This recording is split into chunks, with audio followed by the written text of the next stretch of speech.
this is Marie Bostwick. I've got a very fun and easy holiday craft tutorial for you today. Who wouldn't love getting one of these adorable little mason jar pin cushions? You can fill it with buttons, you could fill it with spools of thread, or you could even put a whole little fabric sewing kit in here with buttons and a small scissors. There's just all kinds of possibilities.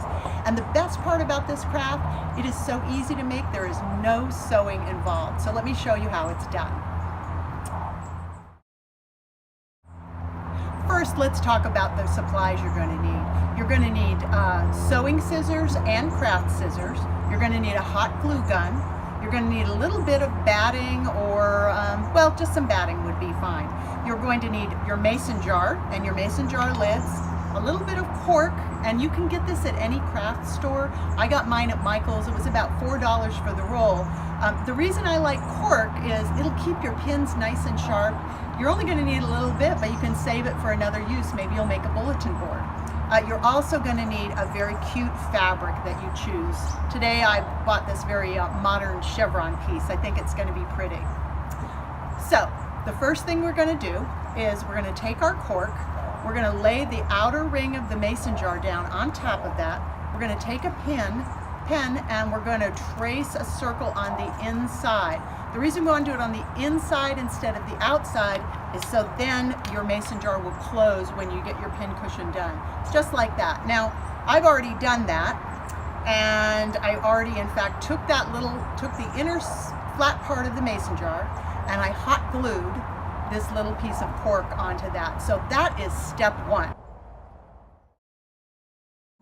Okay, step two, we're going to take our fabric and we're going to cut it into a circle that is, maybe an inch or so more around the outside edge of our mason jar. I should have mentioned, use your fabric scissors to cut your fabric. Use your craft scissors to cut the cork.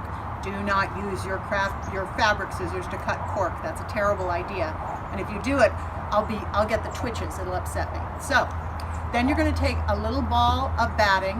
It doesn't need to be too big. You don't want it too poofy.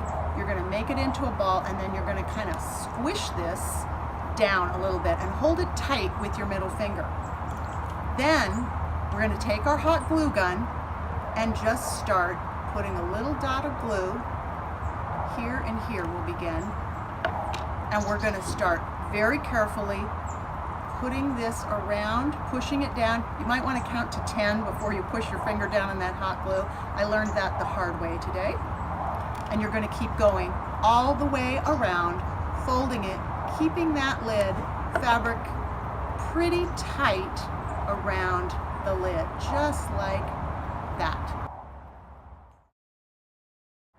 Okay, so as you can see now, I very carefully did my hot glue around the top, and I've got this little kind of, looks like the top of a hamburger bun. We didn't show you the parts where I didn't follow my own advice and wait those few seconds and burn my fingers a little bit, but just assume that that didn't happen. So now we have this, and just to give it that extra little fancy-stancy touch, I don't want the top to show, so I've cut another little piece of fabric the right size for my mason jar, and I'm going to very carefully push that down so it just finishes it off. You don't have to do that, but I just think it looks nicer. So here we are. We're going to put that right on top of our jar. We're going to fill it with, look how cute this is. And then I didn't have any ribbon. I forgot to get that, but wouldn't this look great? Also, trim the edge and tie a little red and black ribbon. Put some pins on top, and there you have it, a very wonderful holiday craft. It just cost you a few minutes of your time and a few dollars, and anybody would enjoy this. This is Marie Bostwick. I'm wishing you all a very happy holiday season, a crafty new year filled with lots of books.